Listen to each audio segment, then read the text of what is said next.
ሰላም ውድ ቤተሰቦቼ እንዴት ናችሁልኝ? እኔ በጣም ደህና ነኝ። ዛሬ እንግዲህ መላው ሚዲያውን የተቆጣጠረው የዚህ በኢትዮጵያ ኤምኤምኤ ፋይት ተዘጋጅተዋልና እንግዲህ ሚዲያውን ደግሞ በብዛት የተቆጣጠሩት የነ ጆኒ ጂጂትሱ እና እንደዚሁም ደግሞ ሴዶ ማርሻል አርት ያው በርካታ ውድድሮች አሉ።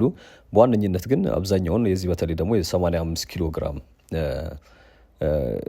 ኪሎ በሚመዝኑ ስፖርተኞች መካከል የሚደረገውና በዋናነት ትኩረት የሳበው እንግዲህ የሁለቱ ውድድር ነውና እንግዲህ እንደምትመለከቱት እጅግ ዝግጅቱ የሚገርም ነበረ።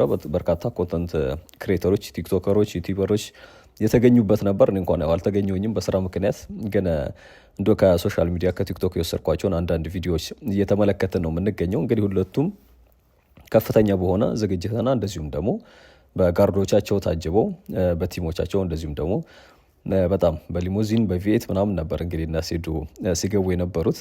ከዛ ባሻገር እንግዲህ ከፍተኛ ትኩረት የሳበበትም ነበረ ዝግጅቱ የነበረው ያው የመጀመሪያው ይሄ ፌስ ኦፍ ማለት ነው። እንደዚሁም ደግሞ የጋዜጣዊ መግለጫም ነበር ያዘጋጆቹ። ከዛ ባሻገር በርካታ ኮንተንት ክሬተሮችም ሲያስተላልፉት የነበረ ላይቭ የነበረ ፕሮግራም ነው። እንግዲህ እንደምትመለከቱት የሴቶችም ፕሮግራም አለ ወይም ደግሞ ውድድር አለ።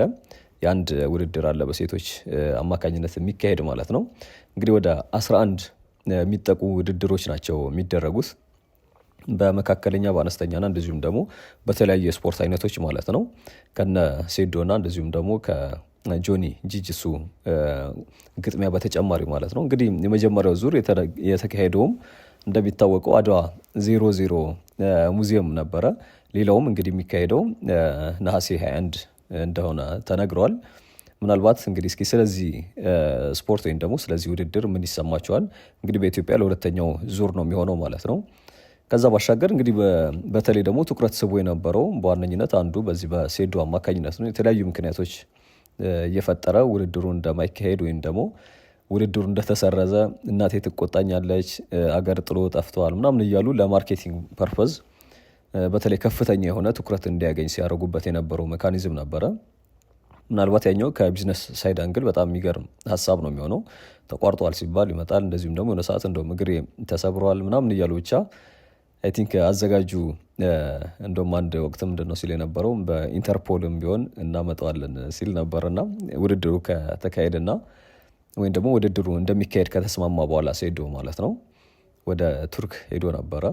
እንግዲህ ያኔም ሀገር ጠፍቼ ያለውኝ ልትይዙኝ አትችሉ ምናምን ሲል ነበር። ያኔ ነው እንግዲህ አዘጋጁ በኢንተርፖልም ቢሆን እናመጣለን ሲለው የነበረውና እንግዲህ ውድድሩ ከፍተኛ የሆነ ትኩረት እንዲያገኝ በተለይ ደግሞ አሁን ለወጣቱ ትልቅ የሆነ መነቃቃት የሚፈጥር እውነት ለመናገር ወደ ሶሻል ሚዲያው በተሻለ ትኩረት እኛገኘም እንደዚሁም ደግሞ ለሀገራችንም ለእንደዚህ አይነት ለስፖርቱ ጥሩ አስተዋጽኦ ሊኖረው ይችላል ብዬ አስባለሁ። እንግዲህ እነ አዶናይ እነ ሙሴ ሰለሞን የመሳሰሉ ትልልቅ ኮንተንት ክሬተሮች በተለይ ቲክቶክ አካባቢ በደንብ የሚታወቁ ኢንፍሉዌንሻል የሆኑ ሰዎችም የታደሙበት ነው የነበረው። እንግዲህ ስለዚህ አይነት ፕሮግራሞች እናንተ ምን ይሰማቸዋል?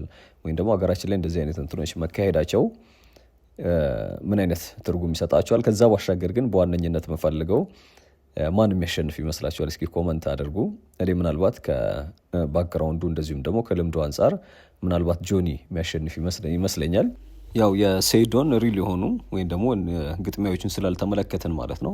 እንግዲህ ከኢንተርቪው እንደሰማሁት ከሆነ ጆኒ ከዚህ በፊትም ሌሎች ውድድሮችን እንደተካሄደና እንደዚሁም እንዳካሄደና እንዲሁም ደግሞ እንዳሸነፈ ኢንተርቪው የሰጠው ተመልክቼ ነበረ። ሌላው ግን እንግዲህ ያው ሴዶ ቴክኒኮች እንዳሉት ምንም ጥያቄ የለውም። በተለይ በልጅነቱ ይሰራ እንደነበር ከዚህ በፊት ቪዲዮዎች ስመለከት ነበረ።